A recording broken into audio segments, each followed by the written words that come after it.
The Rebuilding Sri Lanka program was launched to mobilize funds for post-cyclone Dithwa rehabilitation and recovery. Accordingly, many local, foreign, public and private donors provided financial assistance to the Rebuilding Sri Lanka national program. A presidential task force led by Prime Minister Dr. Harini Amarasuriya was also established to provide strategic leadership, coordination and oversight for Rebuilding Sri Lanka. In this context, the inauguration ceremony of the Rebuilding Sri Lanka national program was held this morning under the patronage of President Anuru Dissanayake at the BMICH. A minute silence was observed in memory of those who lost their lives due to the impact of Cyclone Dithwa. Subsequently, a website comprising the registry of donors that contributed to the initiative was made online. The year 2025 was transformative for many sectors. The rule of law was firmly established, the efficiency of state services was strengthened, political culture underwent meaningful reform, and notable progress was achieved in both economic and educational transformation. It was during this period of national transformation that we were confronted with an unexpected crisis. Some believed this crisis would undermine our agenda. However, we recognized that our agenda represented the path towards sustainable development and resolved without hesitation not to abandon it under any circumstances. Our present priority is to confront this crisis without deviating from the reforms and policies already put in place. The scale of destruction has been substantial.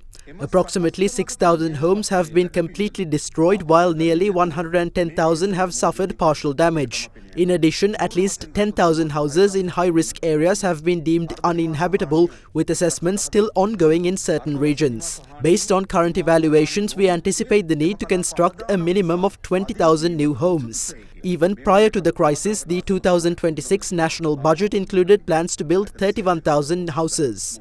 However, in light of the increased demand resulting from the disaster, a total of 50,000 new homes are now required. According to the estimate prepared in collaboration with the World Bank, Cyclone Dithwa has caused direct damages amounting to $4.1 billion. The estimated cost of our own rebuilding project stands at approximately $2.8 billion. I will address the disparity between the World Bank figure and our figure. These are only the projects identified to date. Further assessments are underway. The crisis caused a shock to an economy that was steadily gaining momentum. However, as a government, we have resolved to transform adversity into an opportunity and rebuild the country better than before. Our foremost responsibility is to uplift the livelihoods of those affected by this disaster to a higher level than before. To this end, we will construct between 20,000 and 25,000 new houses, each valued at approximately 5 million rupees. While some officials point out that the value of some destroyed houses did not reach that figure, our position remains firm. We are committed to providing housing that offers dignity, independence and opportunity rather than merely replicating previous conditions. Furthermore, we will provide 500,000 rupee grants for the 110,000 partially damaged homes without formal assessments.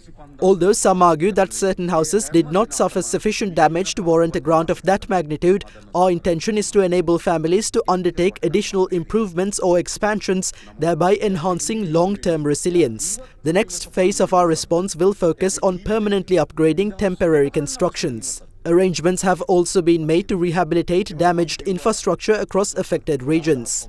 Throughout this process, we will assume accountability for all donations and uphold strict financial discipline.